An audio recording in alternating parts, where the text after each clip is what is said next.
Well, hello and good morning. Welcome everyone to May 2018 Innovation Safari, the webinar. I'm so thrilled that so many of you can join me this morning as we begin to have a look at what's happened over the last 30 days, try and make sense of it all that overwhelming media releases and innovation stuff that's been happening, all the things that's been bubbling around. And as we do every month, it really is a whirlwind tour through just some of the things that I've been reading and speaking about over the past month, trying to bring it into some context, but more importantly, looking for the road ahead, looking for what's exciting or what's laying behind it. So without further ado, I'm going to jump straight into it. At the end of this 30 minutes, I'll give you a URL, which will be an address that you can come back to and be able to see all of the slides again. And then when we get about a week out, so somewhere into the middle of next week, there'll also be a recording of this presentation up at the same spot. So again, at the end, I'll give you a URL. You'll be able to come back and watch the slideshow again for a few days, and then somewhere into early next week, you'll be able to watch the slideshow and also see the presentation again. So I'm going to turn the video off at this point and put it back up at the end for those that want to stay around after we've had a look at what's ahead. You're welcome to. We will have a chat and use video for that. So just give me a sec, turning off the video, and we are heading back then into tomorrow's landscape.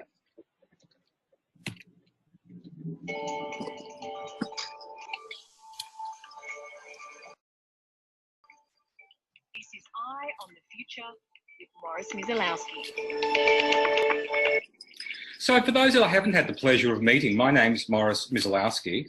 I'm a business futurist and have been for the last 30 odd years, which simply means that I've had the wonderful opportunity to be able to look ahead for all of those years on behalf of a range of clients. I work with large multinationals, the Lufthansa, the Accors, the ANZs, the Westpacs, in and out of their offices as they require, helping them to look ahead to understand what tomorrow's landscape. I come at it from a very human viewpoint. For me, it really is a conversation about the way that humans are likely to evolve over that period. I don't get all that excited about technology. Yeah, I love it and I've got lots of it, but it's always the impact it has on humanity. So for me, that's my role. I work as a keynote for events, also in workshops for corporations, associations and businesses, and also at boardroom tables, giving advice and chatting to whoever it is that wants to have that provocative conversation about tomorrow. So it's a lot of that background and interest that really brings me to the monthly webinar, which was a response to the question I get asked most often: what are you reading, what are you seeing, and how do we keep up? So each month, the last Friday of each month at 8:30 AM Australian Eastern Standard Time, we jump online for a half hour and have a look at exactly that. So the first thing is that when we have a conversation, to me, it's always about unintended consequences. I'm not really much interested in what seems to be obvious. If we have driverless cars, there might be less cars on the road. To me, that's too shallow a conversation. It just doesn't bring us to where you and I need to be, which is what are the ramifications of this? Why is this important? Why do we need to know it at all? It's those questions that fascinate me the most, and they're the questions that I answer for my clients on an ongoing basis. So we're always diving deeper and looking for unintended consequences. So let's have a look at this month. Again, just pulled out some of the things that I think are interesting that might be leading to future conversations, future possibilities, all of those things that might give us the inspiration from today onwards of how we might chart our course ahead. For many of you, you will have seen over the past couple of years, there's been an annual email, an annual PDF of what is happening in what's called an Internet Minute. And it gives a snapshot in 1 minute of what's happening on particular sites. This year's has come out, the 2018 Internet Minute. And you can see there how much activity we have online. Of course, we're well past the days where we have to prove that it's of use, but I love this kind of annual look at what might be ahead of the sorts of things that we are doing at the moment. And for me, the big takeout of this, of course, is the rise of internet users. You can see that across the globe, we're at 4.2 million internet users. We have a population of about 7.5 million on the planet. So we're about half of the planet, just over half on the internet, which gives us about 54.4% of the world's population. So let's chart in. Now, some of you may have caught up with Google earlier this month. At the beginning of May, they had their annual I/O Developers Conference, and out of it came some really, really interesting pieces. Look, whether we see them or not into fruition, I'm not sure matters all that much. To me, it really is a conversation about the sorts of things that these developers and Google thinks that we might want in our lives. So as always, let's not get too caught up in what is or isn't happening with this, and if it might or might not come out. Let's just take the conversation as these things might be part of our landscape into tomorrow. Can I just ask also, can you put this on mute? There's some feedback coming back through. So if you could possibly just put yourself on mute for a little while, that would be great. One of the first things that came out in Google News is what they call augmented reality directions. And I love this because I'm most guilty of this. You know, I go into Google Maps all the time around the world trying to figure out where I am and how I'm going to get where I need to. But even though I'm supposed to be somebody who understands technology, I'm forever taking the left when I should be taking the right on the Google map on my screen. What we're going to see in the next little while are actual arrows that point where we should be going. The augmented reality directions, to me, is one of those little things that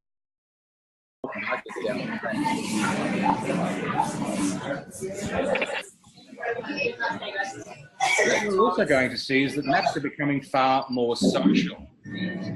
Again, if it's your topic, I can ask you to mute your screen. There's a lot of feedback coming back here. I can hardly hear you there. It's the background noise. Yeah. Can I ask whoever it is just to put themselves on mute?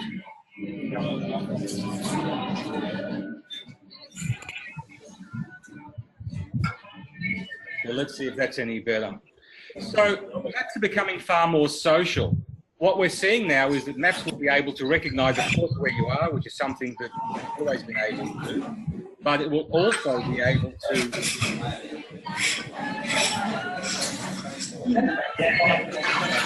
I'm going to have to ask again. I'm sorry. There's somebody who's spam or something. Please stay with us. I don't want you to leave at all. Could you put yourself into mute? Just make life easier for all of us.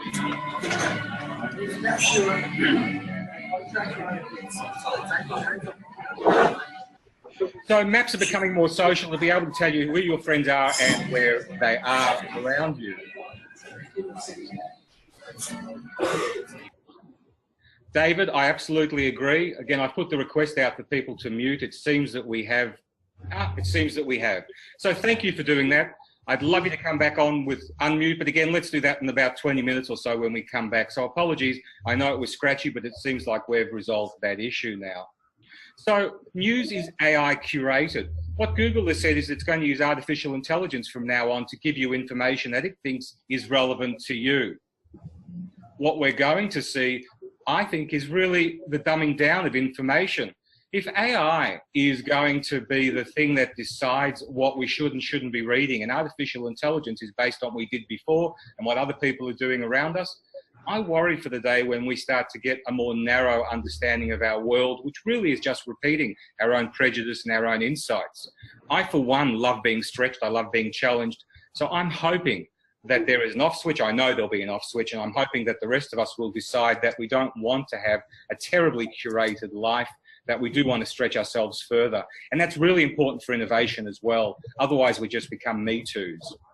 Lens copies for real world means that you'll be able to use your telephone, whatever device you're using, take a picture of it, and it will be able to tell you what you're seeing, translate it for you, give you some understanding of it. So it'll be able to use the image you've taken as a part of its search engine. Duplex, which got most of the conversation from this, and certainly I did a lot of media on it, is the notion that Google has put into its engine the capability of voice, which means that Google will be able to make calls on your behalf and make booking. And the one that's being used as its test was it booking a hairdresser appointment for you. Now, this is really interesting. Again, sorry, for those that have just joined us, can I ask you to mute your microphones just for the next little while? It's just coming back. So again, for those that have just joined us, could you please mute your microphones for just a little while? Duplex means that you will be able to use this device in chatbot mode, and it will be able to make basic appointments for you. It'll be able to phone people for you and to have basic conversations with them on your behalf and then let you know. Now, Google has said this will happen independent of you. It won't be using your phone. It also brought up the conversation around the notion of should people be aware that they're not speaking to a human being? And I think that's a really important point. I think that what we get to with Duplex, we should invent a robotic type intonation, a robotic accent, which automatically tells us all that it's a robot. You know, when we hear Siri, for instance, we all know we're talking to a robot. So Duplex is going to be part of our lives. It's part of this ability for us to be able to use natural language. And we're seeing Google now pushing out in reverse. We're also going to see multiplicity of voices, which means that we will not just have one Siri voice, we will have multiplicities of them, different accents, different genders, and eventually, not too distant future, the voices that we choose. So we will start to see this voice thing becoming very much part of our lives. We are definitely now in our computer, and we are voice-driven, voice first now over everything. One that I find wonderful, I think, is that Gmail will be able to write emails for us. So can I ask again, there's somebody on the train, I'm wishing you a great ride through the car. Can you just turn your mute on for us so that we can continue? Thanks for that. So Gmail is going to write emails for you. It'll be able to understand what it is you would normally or how you would normally reply to that email, and it will be able to pop it up on the screen and say, Morris, is this what you want to say? And you'll be able to press enter and it'll send it away for you. Expect to see in the next few years a whole lot of these shortcuts, these natural language shortcuts appear not just in Google, but in lots of our conversation. Again, this is pushing away from technologies being centered to human-centered, which is one of my great conversation pieces moving forward. We are absolutely becoming human-centric. All of these things, technologies, Gmail, whatever it is, are becoming background noise. They're just things that enable us to do what we want to do. And assistant smart displays. Some of you might already have the little toys, the speakers that you talk to, and it does things for you, like the Echo, Siri. What we will see now are these things will now have screens on them, and there are already a few of them around. Google will have its first within about 6 months or so. So, to some of the other news that's happening around this month. We had a lot of conversation in Australia about Uber and other spaces using their participants. So not really giving them the insurance, the work cover, or whatever else that traditional employees might have. And that's a conversation happening around the world. Uber has decided in Europe that it will already give its drivers sick pay and parental leave. Now, these are not employees. These are contractors in the same way that we're used to them. But it's part of a conversation that Uber and other on-demand services are having to have now, because as more people go into them, more people are really put in this precarious place of not having an ongoing income should they not be able to work. And in our society, many societies around the world, that really isn't seen as being fair. So it's interesting to see that Uber in Europe has already picked up this mantle. Again, I don't for a moment think they did it for philanthropy. They were brought to this conversation, but nevertheless, they've heeded it and they are part of it. Expect to see that come into Australia. We have seen lots of conversations in the last month around these sorts of workers. Lyft, which is an overseas product that we don't yet have in Australia, the equivalent of Uber, quite large overseas, has already invested $100 million in its drivers. Again, this is around the notion of making driving easier for their drivers. It's helping them with basic car maintenance, with servicing, with car washing, things that will help them to keep their cars on the road. So these are value adds that Lyft are giving to their drivers that have decided to drive for them and not for Uber or the others. So these ecosystems that are developed in the last few years are really going to become very, very different spaces than they were before. We're going to see the drivers be able to connect with each other in ways they've not seen before, and the end provider, the Lyft, the Uber, the Airbnb, whoever it is, offering a whole slew of services back into their providers.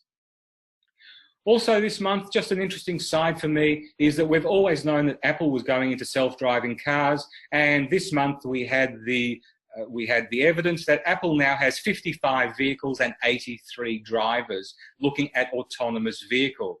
Can you imagine driving an iPad or driving a Mac? It'll be fascinating to see what Apple makes of the car, remembering that the car is due for a huge invention and innovation. Lots of the things that we currently have in it, we won't need in it when we get to semi-autonomous or full autonomous. So Apple is really in an interesting space, given that they have been so good at reinventing old products and giving us new forms for them, of thinking about how this new pod might look into tomorrow's landscape. Again, I'll give you a URL at the end of this conversation. You'll be able to come back and have a look at these slides in more detail. I've said to you, my conversations are always about looking deeper. And to me, I don't have as many conversations about driverless cars as I push into what is called MaaS, M-A-S-S, mobility as a service. The reality is driverless cars are just one of the small things that transport and logistics as we move to a landscape where we no longer or less frequently own the transport, own the car, the bus, the truck, but rather we share it with others. We might pick one up as we need it, or more likely, our technology will find a way to get us or our goods to where they need to be in the quickest, safest and cheapest manner. And it will use a myriad of activities to do it. It'll book us a bus, a transport courier. It'll find us and ask them to drop goods off for us. We have to invent this conversation. I'm hoping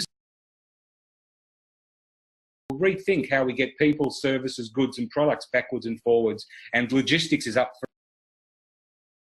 So mobility as a service is a much better conversation, I think, than just a narrow conversation of a driverless car. One of the quirky things this month, for decades, I've been talking about, and the world's been talking about, an elevator that would go through the Earth's core. And it was believed that if we could travel through the Earth's core to the other end, it would take us about an hour to get from where we are to anywhere else on the planet. Lots of engineers have been working on this for decades and decades. Elon Musk has picked this up and has said that with putting together his two companies, SpaceX and the Boring Company, and I think eventually also his transport companies, he might be able to crack the idea of how we could travel through the center of the Earth, come out the other end and be wherever we need to be in an hour. Now, I know we're not getting excited about this. It's not something we're going to see in the next year or two. But as we see with Elon, people seem to take up his notions. It becomes more dramatic.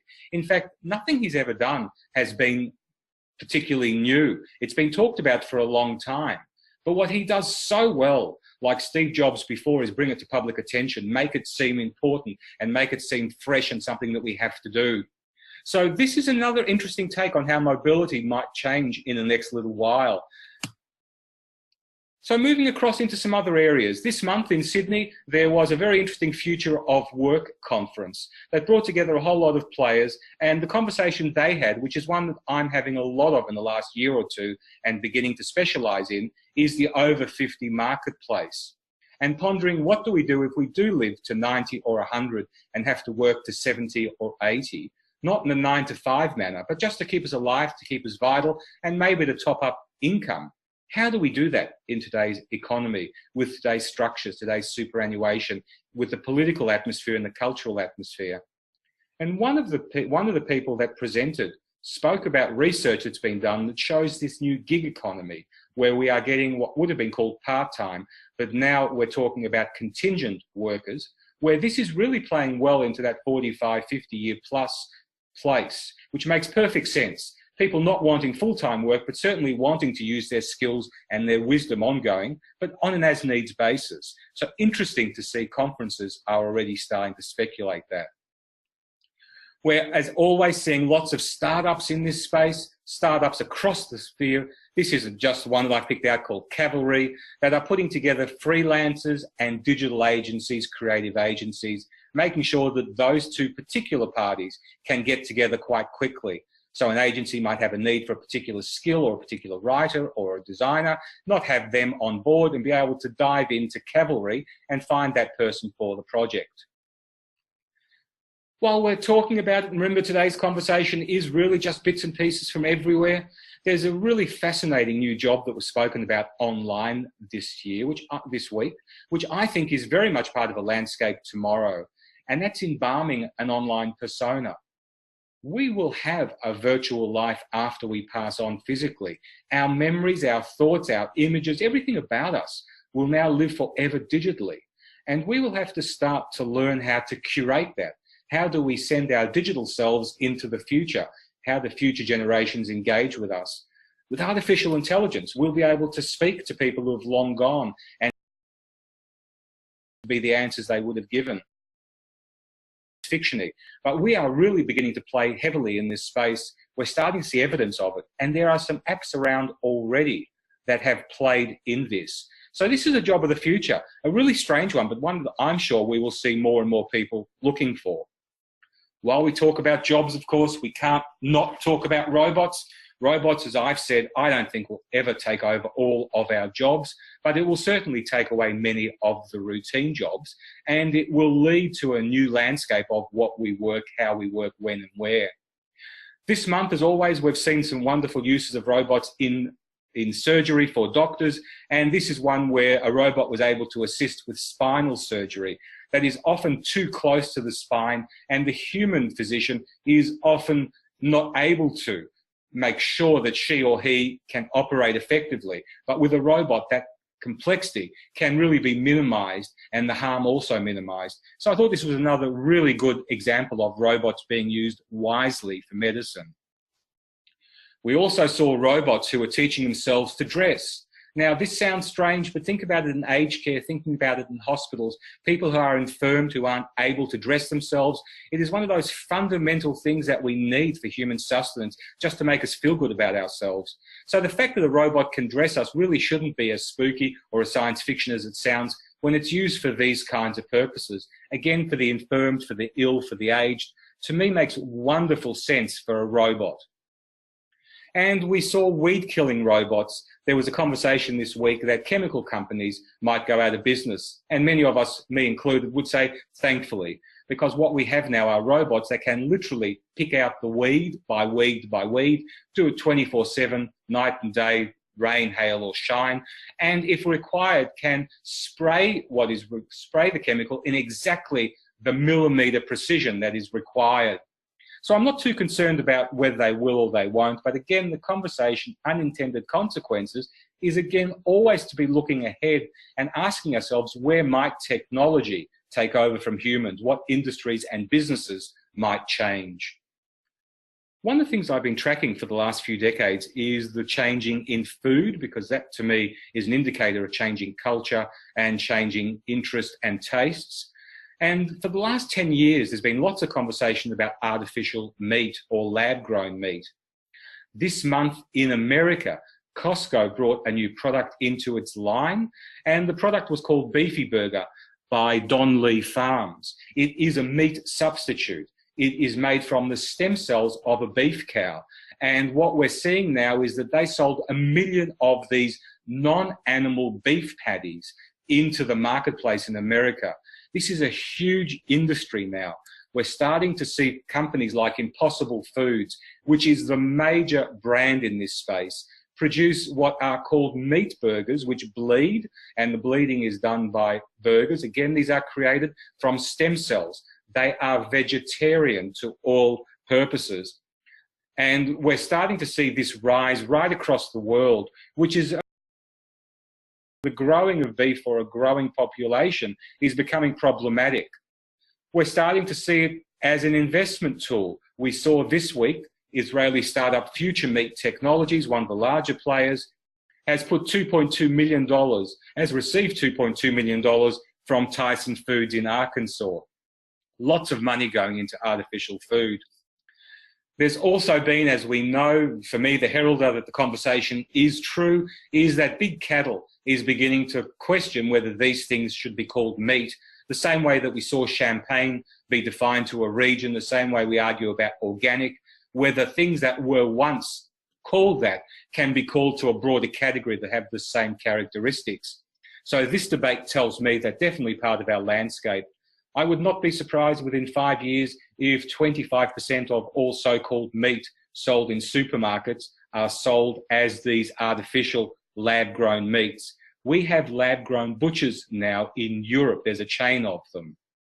And just because it kind of plays around the same thing, again, old age technology becoming new again, China is bringing artificial rain to some of its provinces. So something that was being talked about is now being used as part of our everyday landscape. We also saw this month some statistics about these smart speakers, things that we speak to, that we can give direction to, turn on our lights, turn off lights, boil the kettle, do all sorts of things. The sales on these are incredible. This year in Australia, they were the largest Christmas seller and have only been around for 6 months. What's fascinating to me in this chart, which was only released this week, is that up until this year, it was Amazon that was leading the race of these speakers. It is now Google that has taken over. So we're starting to see Google's devices now play across the world, far larger than Amazon. This is a really big conversation because Google wants this information because it's the next frontier of gaining our data, of the zeros and ones it needs to be able to continue to be Google. These are the most intimate, last meter conversations of human beings being stored and captured by Google for our use and maybe for theirs. We have Tupperware, who have put together containers that will tell you when the food's inside might be spoiling and will send you an alert on some of these devices. You've got Florida police using Amazon's real-time facial recognition technology. And by the way, this was also used this week at the royal wedding by the BBC to be able to recognize those people that were going into the chapel and put a name to their face. So facial recognition has come a really long way. We're also seeing this innovation by MIT, which is an ongoing piece of technology of read our thoughts. Micromorphous. Again, we're picking out bits and pieces of new technologies that have come to the fruition this month that might lead to future conversations. There is a new thing called chromorphous technology. There's something you can take away from this morning.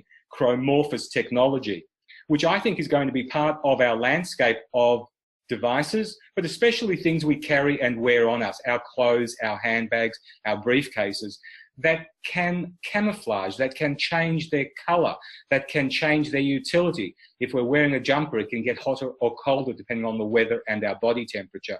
It can change color to change the situation or the atmosphere or the place we're going to. This is a new piece of technology that was put out this month by the University of Central Florida. Expect to see more of these on us and around us. This month, Dubai also announced again, it's been being built for the last 10 years, a building which is really, to all intents and purposes, modelled on the iPad. Each of the 230 dwellings inside are absolutely technology-ridden. They have technology that turns on and off lights. When you go into the bathroom, it takes your temperature, it can test your urine, it can change all sorts of things. These things literally speak to you and change their walls and their characteristics by technology and by human interaction.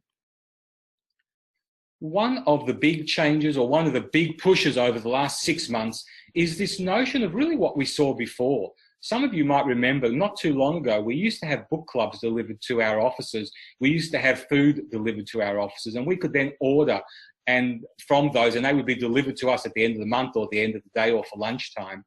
These things have come back in a big way. We have many of these curated offices, shared office experiences. We are now seeing a whole slew of people who are going into these spaces and offering food, offering